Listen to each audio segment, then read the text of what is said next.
CM Revanth Reddy అధ్యక్షతన నేడు మంత్రివర్గ సమావేశం జరగనుంది. ఈ భేటీలో రైతు భరోసా, కొత్త రేషన్ కార్డులు, ఇందిరమ్మ ఇండ్లతో పాటుగా పలు అంశాలపై కీలక నిర్ణయం తీసుకోనున్నారు. సంక్రాంతి నుంచి రైతు భరోసా పథకం నిధులు రైతుల ఖాతాల్లో వేస్తామని ప్రభుత్వం ప్రకటించగా, ఇప్పటికే విధి విధానాల ఖరారు కోసం కేబినెట్ సబ్ కమిటీ పలుమార్లు భేటీ అయింది. నేటి కేబినెట్ భేటీలో ఈ అంశంపై చర్చించి నిర్ణయం తీసుకున్నారు. తెలంగాణ రైతులు రైతు భరోసా పంట పెట్టుబడి సాయం కోసం ఎదురు చూస్తున్నారు. సంక్రాంతి నుంచి ఈ పథకం అమలు చేస్తామని ప్రభుత్వం ఇదివరకే ప్రకటించింది. ఇటీవల సమావేశమైన cabinet sub committee Rythu Bharosa పథకం అమలుపై కీలక నిర్ణయం తీసుకుంది. సంక్రాంతి పండుగ కానుకగా జనవరి 14వ తేదీ నుంచి రైతు భరోసా పథకాన్ని అమలు చేయాలని సూత్రప్రాయంగా నిర్ణయించింది. పంట పండించే ప్రతి రైతుకు రైతు భరోసా ఇవ్వాలని కమిటీ నిర్ణయించినట్లు సమాచారం. పథకం అమలు చేసేందుకు రైతు భరోసాకు సంబంధించి అన్నదాతల నుంచి దరఖాస్తులు తీసుకోవాలని కమిటీ కీలక నిర్ణయం తీసుకుంది.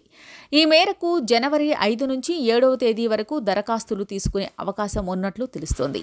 సాగు భూములను శాటిలైట్ మ్యాపింగ్ ద్వారా గుర్తించేందుకు వ్యవసాయ శాఖ అధికారులు రెడీ అవుతున్నారు. ధరణి ప్రకారం 1,53,00,000 ఎకరాలు వ్యవసాయ భూమి ఉన్నట్లుగా గుర్తించారు.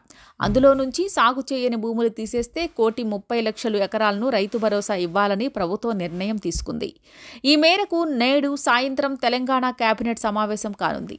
సెక్రటేరియట్లో సీఎం రేవంత్ రెడ్డి అధ్యక్షతన జరిగే మంత్రి మండలి సమావేశంలో రైతు భరోసా పథకంపై నిర్ణయం తీసుకోనున్నారు. ఈ పథకం అమలుకు అవసరమైన నిధుల్ని ఆర్థిక శాఖ రెడీ చేస్తోంది. ఇక భూమి లేని నిరుపేదలకు కుటుంబానికి 6,000 చొప్పున ఏడాదికి 2 సార్లు ఇవ్వాలని కూడా ప్రభుత్వం భావించింది. ఆ కుటుంబాల గుర్తింపునకు ప్రాతిపదికగా తీసుకోవాల్సిన అంశాలపై కూడా చర్చకు రానున్నట్లు సమాచారం. తెలంగాణలో కొత్త రేషన్ కార్డులు మంజూరు చేయక చాలా ఏళ్లు అవుతుంది. సంక్రాంతి నుంచి రేషన్ కార్డులు సైతం ఇస్తామని ప్రభుత్వం ప్రకటించింది. ఈ నేపథ్యంలో కొత్త రేషన్ కార్డులను జారీ చేయాలనే ప్రాతిపదికలపైన మంత్రివర్గంలో చర్చించనున్నారు. రేషన్ కార్డులపై సన్నబియ్యం పంపిణీ గురించి ప్రభుత్వం పరిశీలిస్తుండగా, ఎప్పటి నుంచి ప్రారంభించాలనే విషయంపైన కేబినెట్ భేటీలో చర్చించనున్నారు. ఇక ఇందిరమ్మ ఇళ్ల నిర్మాణానికి సాయం, అర్హుల గుర్తింపు వంటి అంశాలపైన నేటి కేబినెట్ భేటీలో కీలక నిర్ణయాలు తీసుకోనున్నారు.